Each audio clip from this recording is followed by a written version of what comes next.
అందరికీ నమస్కారం.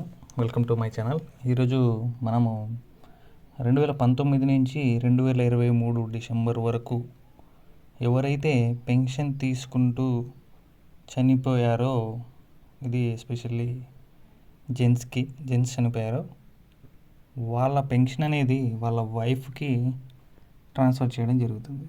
ఇలాంటి వాటి కోసం గ్రామ వార్డు సచివాలయంకి వెల్ఫేర్ అసిస్టెంట్ లాగిన్లోకి ఆ మధ్యలో చనిపోయిన వాళ్ళ డేటా అనేది పుష్ చేయడం జరిగింది. వాటిని వెల్ఫేర్ అసిస్టెంట్స్ ఎంక్వైరీ చేస్తున్నారు.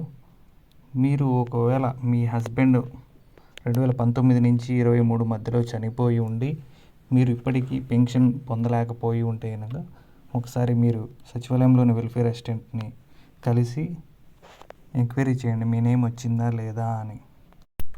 వచ్చినట్టయితే మీ ఆధార్ నెంబరు, మీ ఫోన్ నెంబర్ ఎంటర్ చేస్తే మీకు పెన్షన్ వచ్చే అవకాశం ఉంది.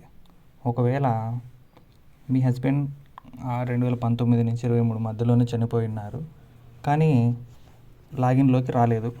అప్పుడేం చేయాలి?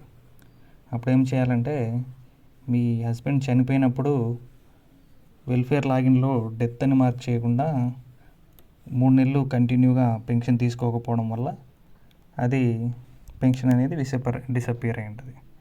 కాబట్టి మీరు వెల్ఫేర్ అసిస్టెంట్ లాగిన్లో డెత్ మార్క్ చేయించండి. డెత్ మార్క్ చేయించాక అది పిఎస్కి వెళ్తుంది. పిఎస్ నుంచి ఎంపీడీఓ గారికి వెళ్తుంది. ఎంపీడీఓ గారు యాక్సెప్ట్ చేశాక అది డెత్గా కన్సిడర్ అవుతుంది. అప్పుడు మీరు మళ్ళీ మీ భర్త పెన్షన్ని మీ మీదికి మార్చుకోవడానికి మీకు అవకాశం వస్తుంది.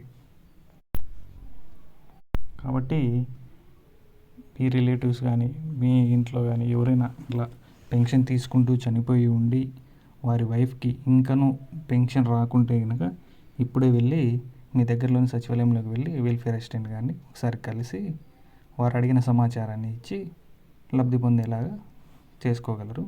Thank you for watching. జై హింద్.